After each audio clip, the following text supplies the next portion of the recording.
on marching upon that road, which, as I said, if we walk long enough, must necessarily lead us to unity.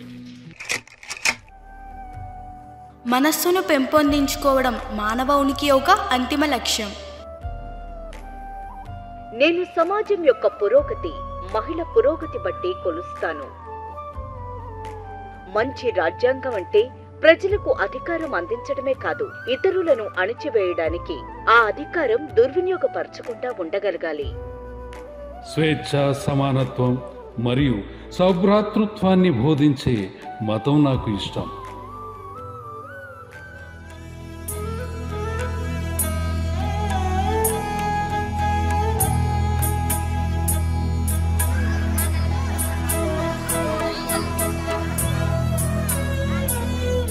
నీ కోసం జీవిస్తే నీలోనే జీవిస్తావు, జనం కోసం జీవిస్తే జన హృదయంలో నిలిచిపోతావు.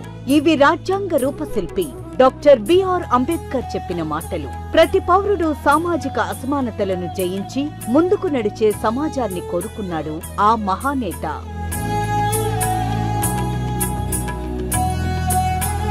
ప్రతి పేద కుటుంబం, ప్రతి పేద కులం నిన్నటి కంటే నేడు, నేటి కంటే రేపు, రేపటి కంటే భవిష్యత్తులో బాగుండాలనే సంకల్పంతో నవరత్నాల్లో నుంచి మంచి కార్యక్రమాలు, గొప్ప కార్యక్రమాలకు శ్రీకారం చుట్టాం.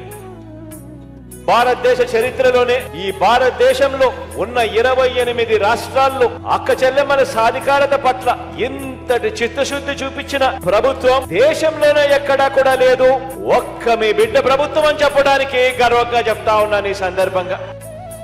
ఇది గ్రామాన్ని, గ్రామ పరిపాలనా వ్యవస్థను ప్రజలకు చేరువుగా, అనుకూలంగా, పారదర్శకంగా, కరప్షన్ లేకుండా, వివక్ష లేకుండా ఎలా చేయగలమో, ఎలా మార్చామో చూపించింది.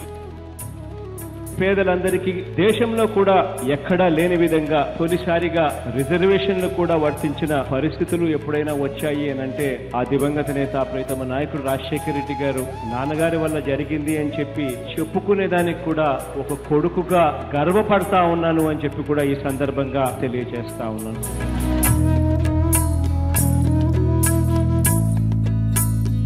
వేల సంవత్సరాల భారత సామాజిక చరిత్రను, ఆర్థిక చరిత్రను, మహిళా చరిత్రను మార్చిన ఓ సంఘ సంస్కర్త, ఓ మరణం లేని మహనీయుడి విగ్రహం ఈ విజయవాడలో ఈ రోజు ఆవిష్కారం అవుతా ఉంది.